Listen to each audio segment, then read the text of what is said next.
Hello, this is Keith, welcoming you to the 1915th edition of the Enfield Talking newspaper, Dateline the 1st of August 2013. The readers this week are Janet, Katherin, John and Keith, with Cassandra on the controls. The items that we will be reading come from our local newspapers, the Enfield Gazette and Advertiser and the Enfield Independent, under their copyright. Our title music is Country Rock Polka, composed by Pat Prilly, Ferdinand Bouillon, Harry Breur, and performed by Jean-Jacques Perry, and is used with his kind permission.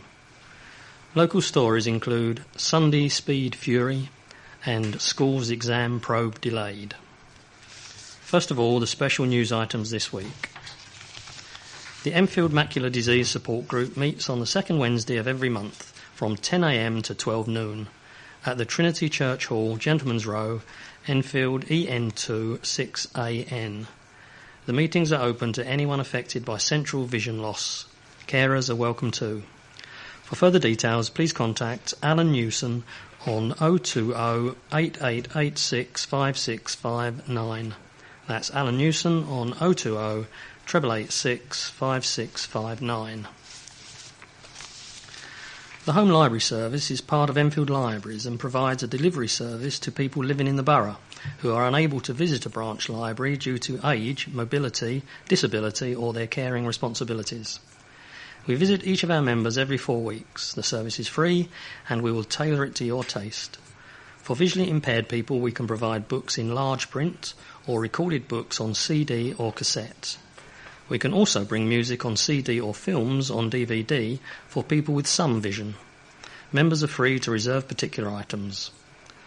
If you would like to join the Home Library Service or know someone who would, please call 01992 716 010 and we will arrange for the Community Access Librarian to visit you.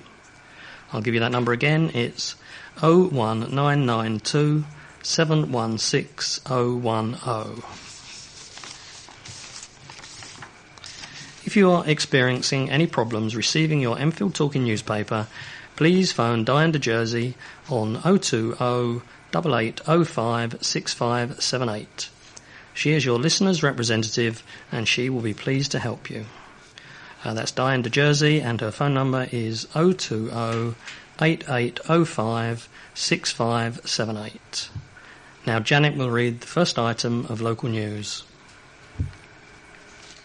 Neighbours living close to a busy dual carriageway fear someone could be hurt if thrill-seekers from across the countryside continue to use the road as a racing track. Every Sunday evening, speed junkies of all ages flock to the A10 Great Cambridge Road to see who can post the fastest time on the stretch between Carthatch Lane and the M25 junction. But people living near the road say they are kept awake by the noise and fear an accident if the unofficial time trialling continues. William Taylor, who lives in Severn Drive, just off the A10, said, "It's just not on. I can hear them coming from a mile away. Someone could get seriously hurt if this continues." A Hoe Lane resident added, "The noise is unbearable.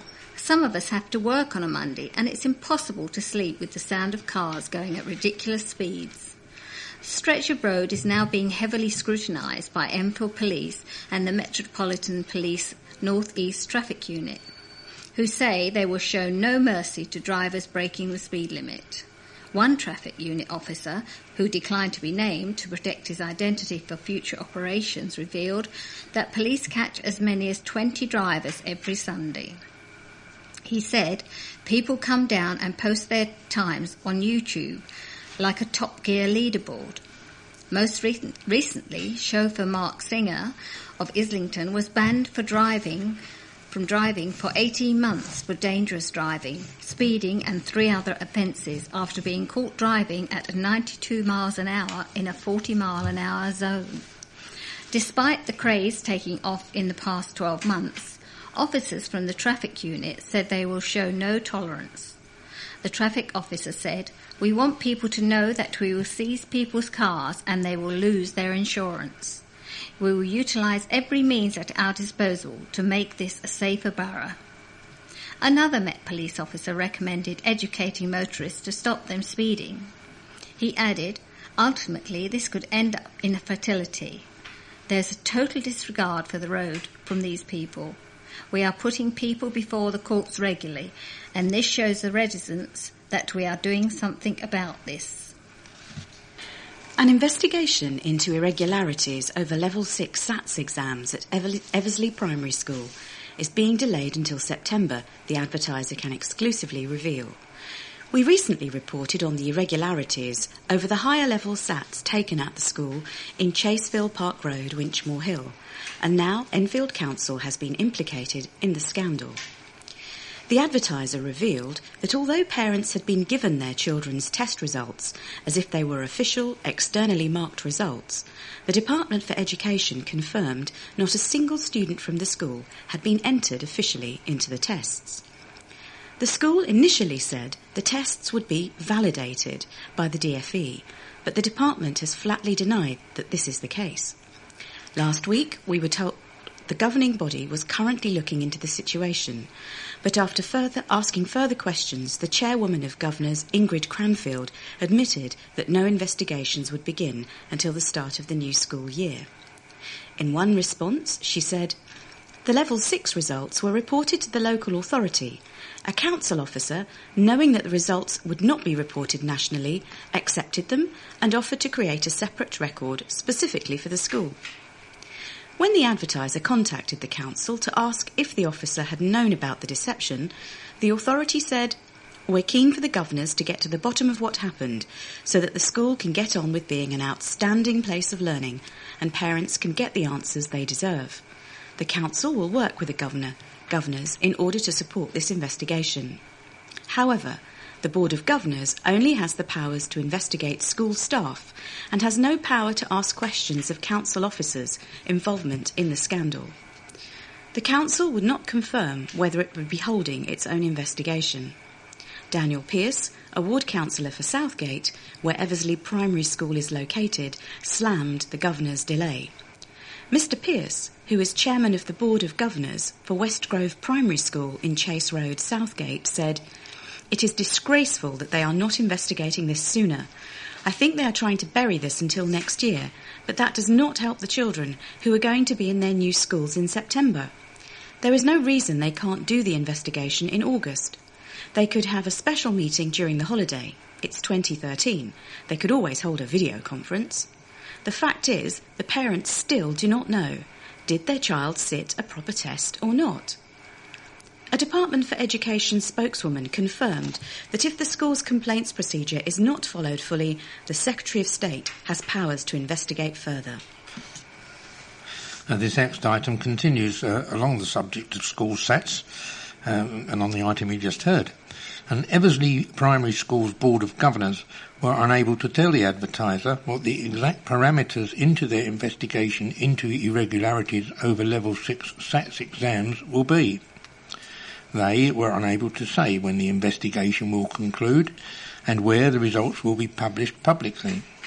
There are also a series of questions that we put to the Board of Governors which remain unanswered. Number 1, why were we, in the statement issued by the school, told that the children had been entered for Level 6 exams in mid-February? According to the complaint to the Standards and Testing Agency, which was published on the school's website, the pupils were not entered into the exams until March. Which is the correct date, and why were we misled over this issue? Will this form part of the investigation? Question 2. Where did the copies of the Level 6 exam paper come from, as the Department for Education has told us it would not send exam papers to a school that had not registered any children for the exam? 3. Why were press and parents told that the papers would be validated when the Department for Education made it clear that they would not be? Question 4. Where on the page of results given to children does it state that the results are based only on teacher assessment? 5. How many children were being given special tuition for the Level 6 tests? The Board of Governors would not elaborate beyond issuing a statement which said, "A formal investigation to examine all aspects of the Level 6 SATs programme at Eversley Primary School will start in the September term. We will appoint a governor to lead this investigation and see if any lessons can be learned and find out if anything was done that should not have been. The findings will be reported back to the Board of Governors, but until the formal process starts, we cannot prejudge what has or has not happened or predetermine the outcome by speculating on what may or may not have happened. The purpose of this investigation is to obtain the best possible outcome for the school, its parents and pupils, and ensure that Eversley Primary School continues to offer an outstanding level of education for everyone who studies there. Barnet and Chase Farm Hospital's NHS Trust's accident and emergency departments have been rated amongst the worst in the country, according to a new NHS patient survey. Data from the NHS Friends and Family Survey, which asks patients whether they would recommend A&E wards to their loved ones, saw the Hospital Trust score -13 out of a possible 100 for June 2013. In the same month, the test, which was launched in January and covers 4,500 NHS wards and 200 A&E departments across England, also saw Chase Farm and Barnet's inpatient wards ranked the third worst in the country, with a score of 52 out of 100. Campaigners fighting to save Chase Farm's A&E and maternity units, which are due to close in November, say the survey should prompt NHS bosses to work on improving hospital services. For years there's been underinvestment in Chase Farm, said Kate Wilkinson of the Save Chase Farm campaign. What this survey shows is that this is a hospital in need of investment and improvement as opposed to the closures that are planned. The worst outcome would be for the decision makers to use this survey as an excuse for continuing on the programme of closures. From November, A&E patients who normally attend Chase Farm will instead be sent to Barnet or North Middlesex University hospitals. Barnet and Chase Farm Hospital's NHS Trust currently encompasses 2 A&E sites. While the emergency department at Barnet Hospital in Wellhouse Lane, High Barnet, came 192nd out of 200 with a score of 15 out of 100, Chase Farm Hospital in the Ridgeway was rock bottom with -30. Almost 80 patients said they would be extremely unlikely to recommend the Enfield Hospital's A&E department to their nearest and dearest. In April and May, the Trust's A&E departments were amongst the bottom 10 in the country, while inpatient services came in the bottom 11. Enfield Council leader Doug Taylor said, Health Secretary Jeremy Hunt said this survey is making sure patients' voices are heard at every level of the NHS. It's clear from the voices of patients in Enfield that the A&E at Chase Farm should be upgraded and improved, not downgraded and closed. A spokesman for the hospital said it would work to improve the response rate for A&E patients, which was just 8.6% in June. Dr Tim Peachy, Interim Chief Executive of Barnet and Chase Farm Trust, said these initial results from the Friends and Family test signal a huge step towards greater transparency in the NHS, which we believe is a key factor in improving patient experience. Like many other trusts in London, we have received useful feedback which we will use to make positive changes at ward level right up to hospital level.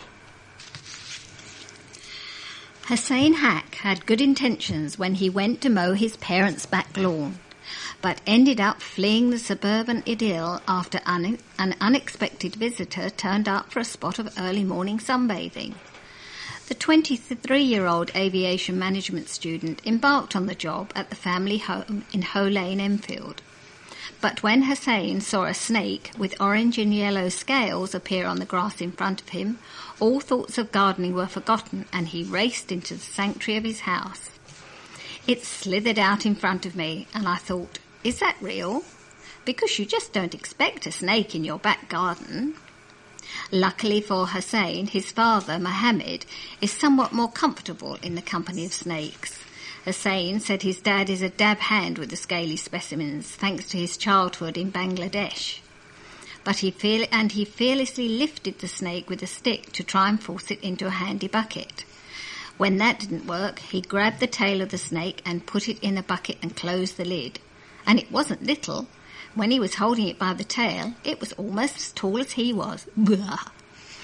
After telling Hacks to put a hole in the lid for the bucket to allow the snake to breathe, the RSPCA collected the reptile from their home a few hours later. It was identified as a corn snake, a North American species which subdues its prey of small rodents by wrapping itself around them and squeezing them to death.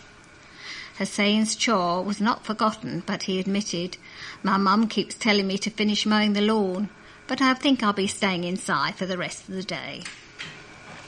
This article comes with 2 colourful pictures of wriggling children. Smiling children jumped and danced as they took part in a mini theatre festival. More than 200 parents and children filled Chicken Shed in Chaseside, Southgate to take part in the Tales Big Day Out. Young and old were encouraged to join in with fun exercises and dancing around the theatre. The group was also entertained by puppets, music and children's entertainers. Emma Green, one of the mothers who attended, said, "I think the music and the performances are excellent. It's also good for getting children involved in theatrical games." 3-year-old Joshua Green enjoyed dancing the most, while 4-year-old Zara Green said, "I really like the colourful costumes and the animals and puppets." Kevin Metcher, front of house manager at Chicken Shed, said, "This is a chance for families, small children and their friends to come together and have fun." As well as being fun, the Tales Big Day Out has an educational side, giving good ideas about sharing and supporting each other. Only 2 out of 4 planned new primary care centres in Enfield will be delivered by the end of next year, an investigation by the advertiser has found. The new health centres, proposals for which have been set out in successive NHS primary care plans for the borough, have been mooted for locations in Enfield Lock, Edmonton, Enfield Highway and Palmer's Green. However, they are not going to be completed before the downgrade of Chase Farm Hospital in November. The demolition of Ordnance Road Library in Enfield Lock has now gone underway as part of a joint council and NHS effort to provide a new community facility, including a library, a GP and a dentist surgery. NHS England is currently procuring a GP provider for the site, which is expected to be completed by next summer. Meanwhile, a GP provider has developed a business case for a surgery at the High Mead development, a former council estate in 4 Street, Edmonton, which is being demolished and rebuilt. But terms for release are yet to be agreed with developer Countryside Properties. The development is also expected to be completed next year. 2 further primary care centres are planned for Moorfield Road, Enfield Wash, where the now defunct Enfield Primary Care Trust was considering relocating a temporary GP practice, and at the currently empty Southgate Town Hall in Green Lanes, Palmer's Green. A spokesman for NHS England said, "We are currently in the process of procuring a GP provider for the Ordnance Road location. Final business cases for the other 3 sites are currently going through the sign-off process. Further details, including opening dates and services, will be set out later this year." The slow rate of primary care development has raised concerns over the level of healthcare in the borough when accident and emergency services are removed from Chase Farm Hospital in the Ridgeway Enfield in November, as set out in the Barnet, Enfield and Haringey clinical strategy. Kate Wilkinson of the Save Chase Farm campaign said, "In 2011, an independent reconfiguration panel made it clear that no services should be taken away from Chase Farm until primary care services are up to standard, including delivery of 4 new primary care centres. This has been very slow. The Clinical Commissioning Group will take the decision, but it must take this into account, as well as the fact that the borough has experienced a major population increase." Alev Kazimoglu, chairwoman of Enfield Council's Health and Wellbeing Scrutiny Panel, said, "We do not believe that primary and community health care has developed enough to compensate for the removal of services at Chase Farm. Indeed, it is important to remember that this is integral to the implementation of the BEH strategy. The Enfield CCG is expected to decide on the Chase Farm downgrade in September." A defibrillator has been installed at Forty Hall in memory of a council worker who died of a brain hemorrhage in January. Jason Druitt, who managed first aiders for the authority, arranged for 7 of the life-saving machines to be put in place at council buildings throughout the borough. Now one has been installed at the Jacobean Mansion in Forty Hall in honour of Jason's work. The father of 6-year-old Luke was just 42 when he died earlier this year. Jason's colleagues nominated him for a posthumous award with the London Ambulance Service. The service arranged for Academy Award-winning actress Helen Mirren to present Jason's widow Helen with a defibrillator machine that she could choose where she wanted to install. She said, "Jason always had an affection for Forty Hall, so it seemed right that the defibrillator should be placed there. He always put so much pride into his work, and he would have been so pleased and proud to know of this award and that his work still continues to this day." The machine was put in place at Forty Hall recently, and trained staff and members of the ambulance service will be able to use it. Bambus Charalambus, Enfield Council's Cabinet Member for Leisure, said, "Jason's dedication will be remembered by marking the site of this machine with a special plaque. I want to thank Helen for her kind generosity in nominating Forty Hall for the defibrillator." An association for blind people held a special tea party to say thank you to its dedicated team of volunteers. In a packed hall at the Church of Christ the King in Bramley Road, Barnet and Enfield Association for the Blind showered volunteers with tea and cake. Among the crowd were 45-year-old Gilly, who is registered blind 10 years ago, and her helper Sarah, 52, who both live in Enfield. When I realised I was losing my sight, it was a massive shock, and I just couldn't believe it. Now, to have Sarah to help me out and be there for me is invaluable. It's really helped that she is a similar age and someone I can trust and confide in.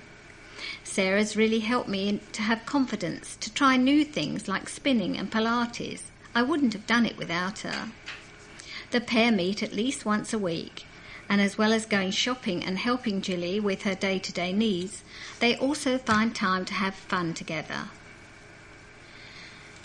I think it's great to have your contribution recognised, but Gilly is my buddy now, so I never feel like I'm doing volunteer work. As soon as we met, we just clicked.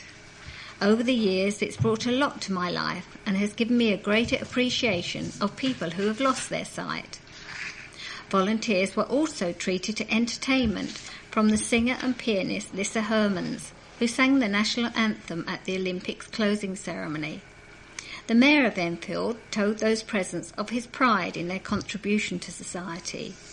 He said, "It's very gratifying to know people in the borough are so civilised and compassionate not to let people live in isolation. We are celebrating your contribution to society, which is very significant and important, because without your help, a lot of people would be homebound. Your contribution is beyond any price, and I'm very grateful." The demolition of a library in Enfield Lock has got underway as part of a joint council and NHS effort to provide a new community facility. Crushers and sledgehammers made the first blows to pull down the former library building on the corner of Ordnance Road.